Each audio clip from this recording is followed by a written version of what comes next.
días a todos, muchas gracias por acompañarnos en esta segunda presentación de esta jornada de sustentación de trabajos de grado. En esta ocasión vamos a escuchar al estudiante Óscar Piedradita Bonilla con su trabajo Elementos del camuflaje, relación morfológica entre las tegminas de Pseudofiline y las hojas de plantas.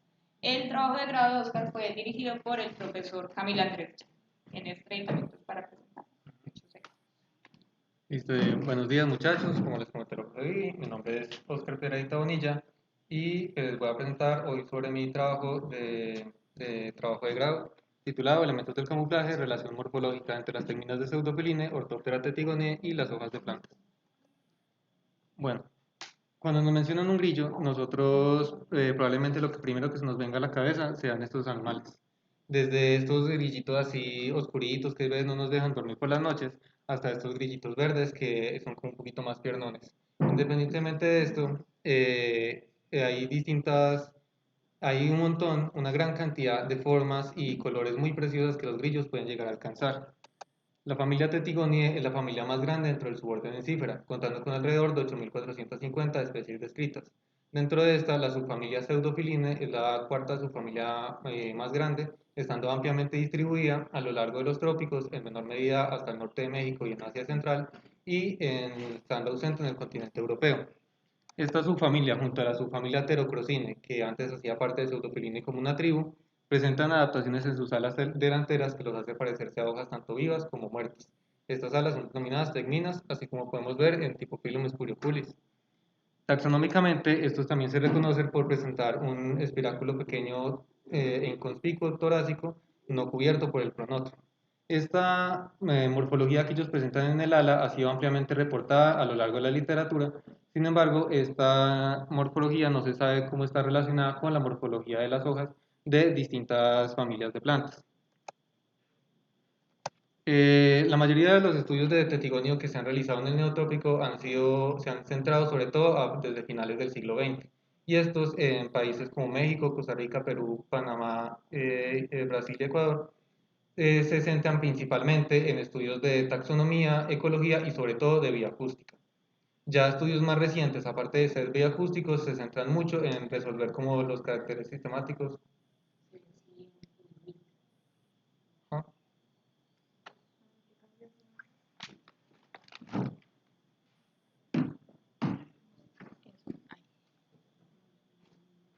¿Así?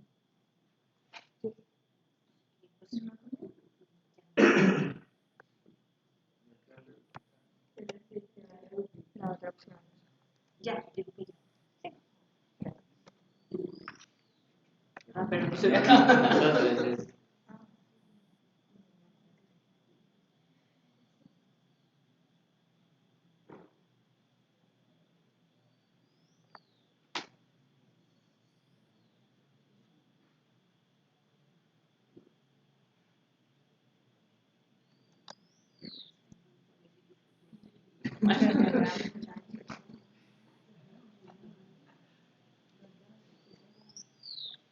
Se sigue viendo Está así. viendo si entonces dale. Ya pudieron. La otra opción. Listo. Ya se ve. Entonces, como les comentaba, la mayoría de los estudios más recientes, aparte de ser bioacústicos, se centran principalmente en para organizar sistemáticamente estos organismos, como es el caso de Brown en 2015, donde se centró en organizar un poco más al género Typhopilum. Con respecto a la subfamilia, tenemos que estudios que se han realizado sobre esta, como lo es el de Montealegre y Morris en el 99, se han centrado principalmente en reportar nuevas especies. En este trabajo ellos reportaron 16 especies para Colombia y para Ecuador, de las cuales 11 eran especies nuevas agrupadas dentro de 14 géneros. Otros trabajos, como el de Romero en el 2009, él lo que hizo fue revisar las colecciones entomológicas del país y en este él pudo obtener datos sobre la distribución para poder así generar mapas de distribución potencial de cada uno de estos individuos, además de realizar claves taxonómicas que ayuden a la identificación de estos géneros y estas especies. Ahora, es muy importante que tengamos claro los conceptos de mimetismo y camuflaje, ya que esto principalmente es un problema de lenguaje. En general, el mimetismo es cuando un organismo se parece a otro y el camuflaje es cuando Un organismo se parece a su ambiente. Sin embargo, esto va más allá de estas definiciones.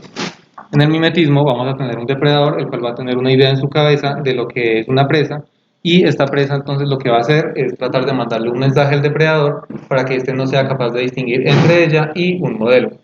Además, tiene que seguir con ciertas leyes para que sea como tal considerado un caso de mimetismo. Unas de estas leyes son, por ejemplo, como que el estado poblacional de la copia sea mucho más pequeño que el modelo. Otra es que el modelo, como este es un ejemplo de mimetismo batesiano, es que el modelo sea tóxico y que compartan la misma área de distribución geográfica con el fin de maximizar las posibilidades de que el depredador se encuentre con el modelo. Ya para la correlación protectora o cripsis también vamos a tener un depredador, el cual también va a tener una idea en su cabeza de lo que es una presa. Sin embargo, ahora el mensaje que le vamos a mandar es un mensaje de algo que no le interese al depredador. En este caso, el mensaje que le vamos a mandar es el mensaje de una hoja, que es un organismo no blanco para el depredador, porque claro, pues un pajarito no se va a ir mirando hoja por hoja de la infinidad de hojas que hay en el bosque, a ver cuál tiene paticas y cuál salta, a ver para cuál se va a comer. Esto le implicaría un gasto energético demasiado alto. Dentro de la correlación protectora o crisis hay dos definiciones muy importantes a tener en cuenta, la homocromía y la homomorfía. La homocromía es que estos presenten la misma coloración que el sustrato y la homomorfía es que ellos presenten la misma forma que el sustrato o que sea de manera similar. Pueden suceder la primera, la segunda o las dos al mismo tiempo. Ahora bien, transformar imágenes digitales en coordenadas de puntos mediante la morfometría geométrica nos ha permitido analizar los efectos que tienen las variaciones en la forma en distintas estructuras.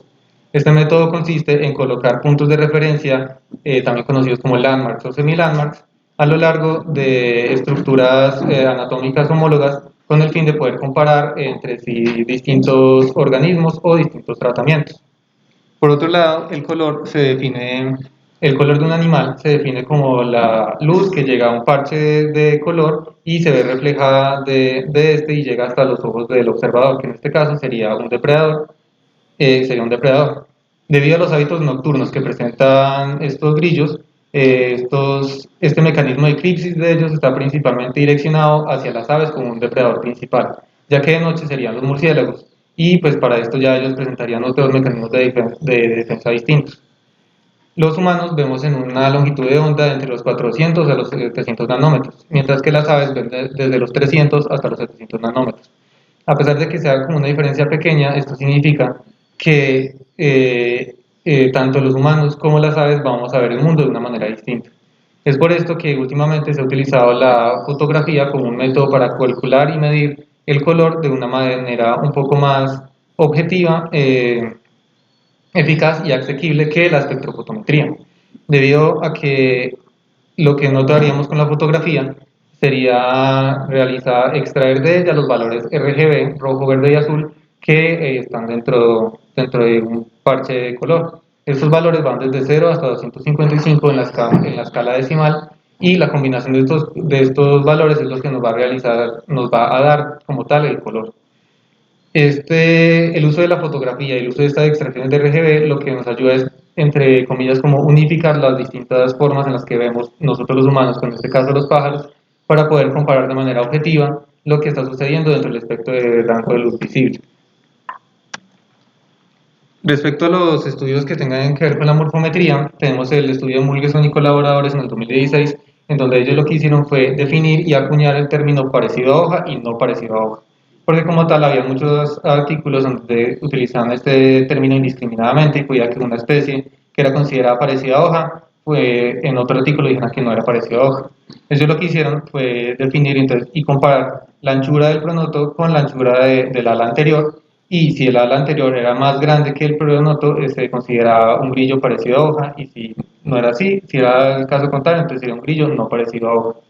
Otros estudios, como el de Romero y colaboradores en el 2018, lo que hicieron fue comparar las tegminas izquierda y derecha de distintos miembros de la familia Tetigonidae. En esto ellos encontraron diferencias significativas, sobre todo en el aparato estribulador de estos organismos, y sugieren que estos pueden ser utilizados como caracteres taxonómicos para su identificación. Ya un estudio un poco más enfocado hacia el color, tenemos el estudio de Goodman en el 2020, en donde él quería saber si había como una elección por el sustrato. Él encontró que durante el día los grillos verdes estaban sobre hojas verdes y los grillos cafés sobre hojarasca, pero que durante la noche este patrón no se seguía, pudiendo encontrar grillos verdes en la hojarasca y viceversa.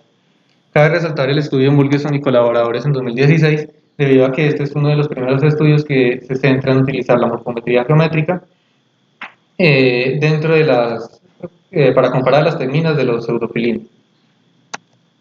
A pesar de que se han realizado como estudios recientes sobre la morfometría, aún así se desconoce mucho la relación que hay entre la morfometría de las tegminas con la morfometría de las alas. Es por esto que nosotros nos planteamos la siguiente pregunta de investigación, que desde la relación críptica entre las hojas y las tegminas, queremos saber cómo se relacionan a nivel homomórfico y homocrómico las tegminas de pseudofilina y las hojas de familias de plantas.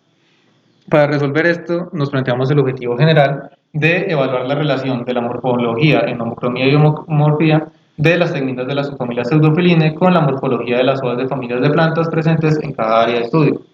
Para resolver este objetivo general, nos planteamos dos objetivos específicos, los cuales fueron caracterizar la morfología de las tegminas en color y forma de Pseudophilinae del área de estudio y el de analizar las características morfológicas en color y forma de las hojas de plantas presentes en los lugares donde están los Pseudophilinae. Nosotros tenemos un caso de una hipótesis múltiple, que es cuando tenemos dos hipótesis estadísticas que luego nos van a dar paso a una hipótesis biológica. En la primera hipótesis estadística que tenemos respecto a la homomorfía es que nuestras tegminas se van a parecer a las hojas y respecto a la homocromía es que las tegminas se van a parecer en el color a las hojas. Estas nos dan paso a nuestra hipótesis biológica, que es que si se presentan semejanzas en la homocromía y la homomorfía de las tegminas de pseudofilina y las hojas de familias específicas, es posible que se deba a que el mecanismo de coloración críptica necesite de ambas o de una de las dos como una herramienta para evitar así la depredación. Como consecución de información previa, lo que nosotros primero hicimos fue realizar una revisión sistemática utilizando las directrices Prisma y utilizamos este bloque de búsqueda con el fin de conocer sobre la metainformación que había en estudios que tuvieran que ver con el estudio de la crisis en distintos artrópodos. Esto lo hicimos porque queríamos conocer los métodos que se utilizaban para poder medir este mecanismo de defensa. También nosotros realizamos una revisión de colecciones biológicas en donde nosotros revisamos 6 colecciones entomológicas más representativas del país, las cuales fueron la colección de entomología del programa de biología de la Universidad de Caldas, el Museo de Artrópodos y la colección de insectos de la Universidad del Quindío, el Museo Entomológico de la Universidad del Valle, el apartado de entomología del Instituto de Ciencias Naturales de la Universidad Nacional en Bogotá, el Museo Entomológico Marín Benavides de Cenicafé y el Museo de Historia Natural CJ Marinquer de la Universidad de los Andes, también en Bogotá. Ahora sí, como tal, nosotros realizamos muestreos en campo en 4 áreas de estudio en el departamento de Caldas. La primera fue aquí en el Jardín Botánico de la Universidad de Caldas, la segunda fue en la Reserva Natural Río Manso, la tercera fue en el Ecoparque Los Yerumos y la cuarta fue en la Reserva Forestal Protectora Bosques Cheque. Para la parte de la colecta de muestras entomológicas, nosotros lo que hicimos fue realizar salidas de campo durante la semana de luna nueva y realizamos 3 visitas nocturnas en estas.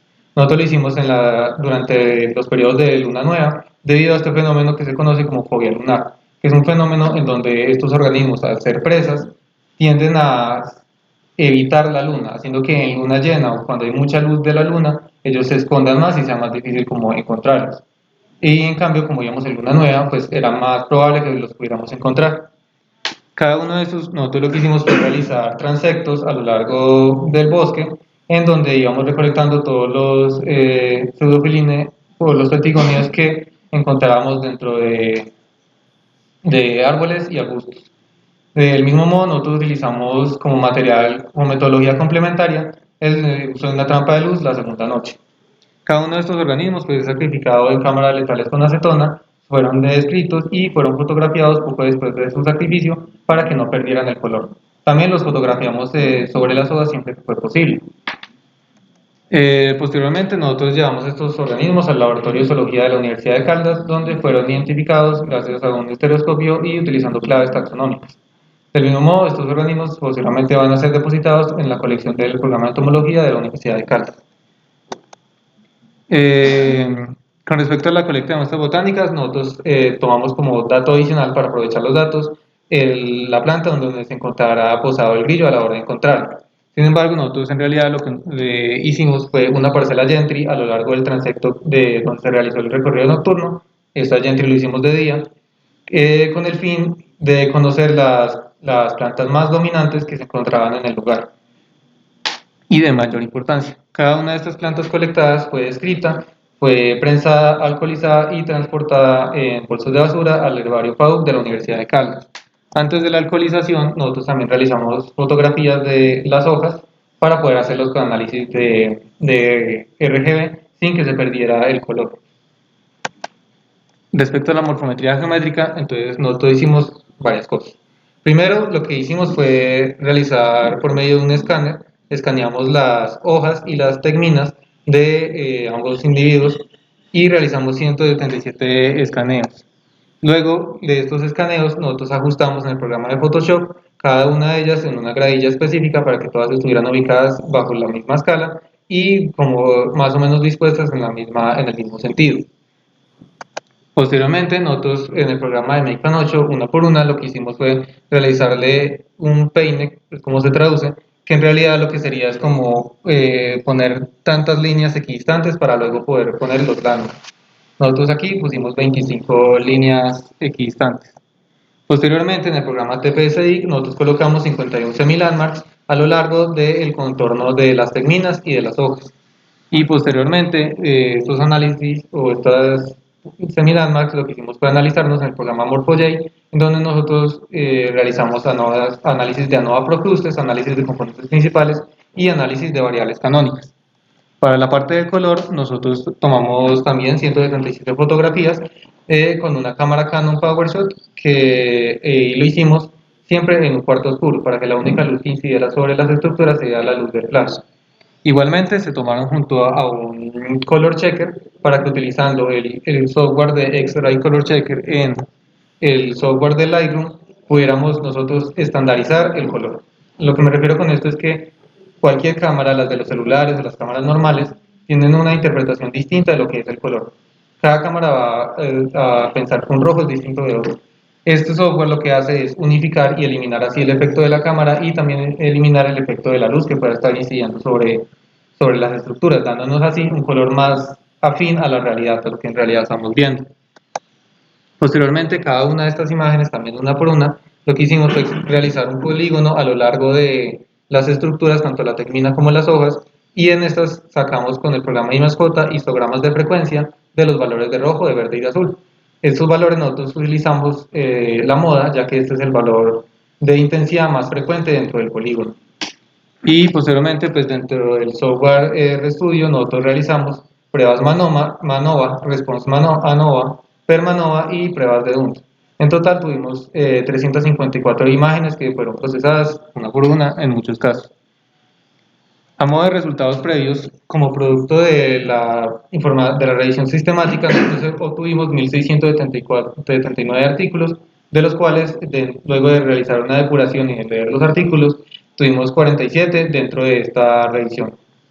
De estos 47, nosotros encontramos que los encuentros por parejas sin opción de elección, la cromatografía de gases y los análisis RGB son los análisis más utilizados para medir este mecanismo de eclipsis en los artrópodos. Del mismo modo, luego de la revisión de las colecciones entomológicas, encontramos que nosotros revisamos 218 individuos y que producto de esto también nosotros reportamos como registro, como ampliando su distribución en el país, lo que son 45 especímenes pertenecientes a 22 especies que están agrupadas dentro de 17 géneros. Ahora sí, como tal de este trabajo, tenemos que nosotros colectamos 56 individuos de grillos de la familia Tetigonidae, de los cuales 52% hacían parte de la subfamilia Pseudofilina y 3% de Heterocrocina. De estos, 19 individuos fueron identificados hasta el nivel de género y 37 fueron identificados hasta el nivel de especie. Todos los Pseudofilina y Heterocrocina fueron identificados hasta el nivel de especie. Respecto a las plantas, tenemos que nosotros colectamos 111 individuos, de los cuales la parcela con un mayor registro de individuos fue la parcela 2, el transecto 2, con 86 individuos, seguido de la 3 con 74, luego la 4 con 66 y por último la primera con 57. De estos fueron identificados 7 individuos a nivel de familia, 26 a nivel de género y 78 a nivel de especie.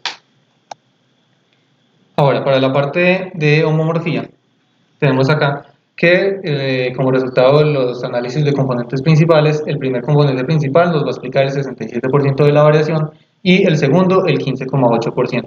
El primer componente principal nos va a explicar el tamaño y el segundo nos va a explicar la forma. Así como podemos ver en estos gráficos de conformación que nos van a mostrar estas características morfológicas de las estructuras en ambos ejes.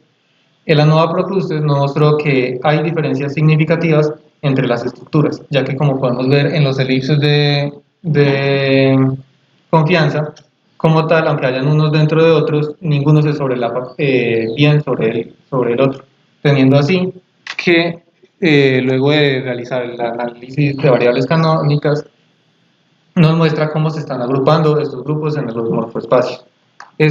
Las distancias de Mahalanobis nos muestran entonces que hay todos los grupos, tanto del control como de los grillos parecidos a hoja, las hojas y la hojarasca, van a estarse separando como en dos espacios distintos de morfoespacio y están un poquito sobrelapadas entre ellos. Es por tanto que nosotros decimos que los grillos colectados son más parecidos al control, que son grillos no parecidos a hoja, que a las hojas de plantas y a la hojarasca.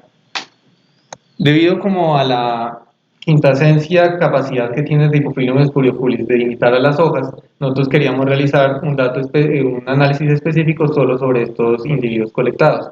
Nosotros entonces también realizamos un análisis de componentes principales solo para ellos, en donde también encontramos que habían diferencias en la forma. Ya con el análisis de variables canónicas, nosotros encontramos que también se explicaba el 48% de la variación y el 34% de la variación para cada uno de las variables canónicas.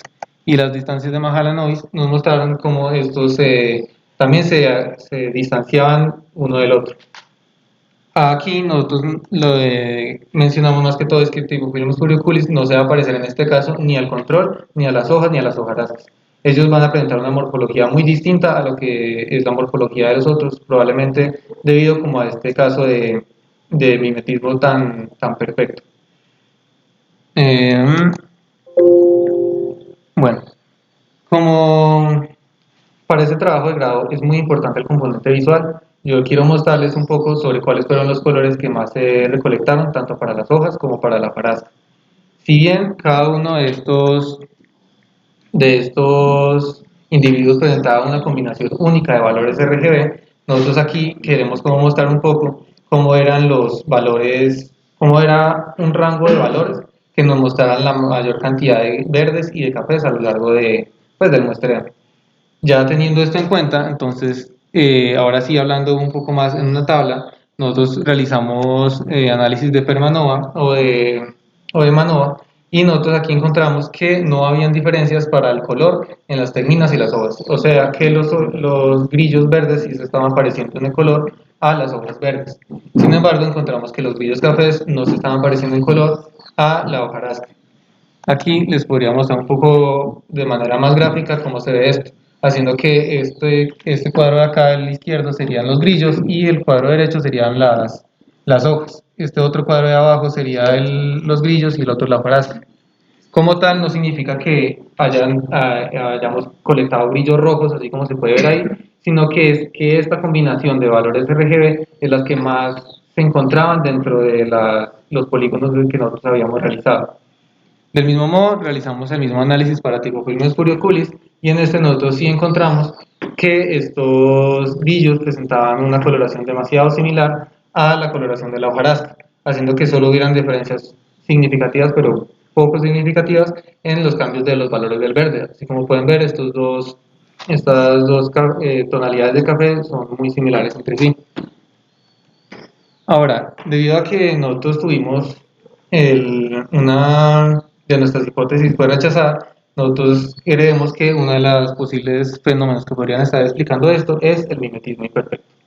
El mimetismo imperfecto como tal es que los organismos van a presentar una forma de camuflaje o de mimetismo que no está adaptado precisamente a un hábitat o a un modelo en específico, sino que lo va a hacer de una manera un poco más vaga para que tenga un grado de semejanza en distintos fondos o con distintos modelos.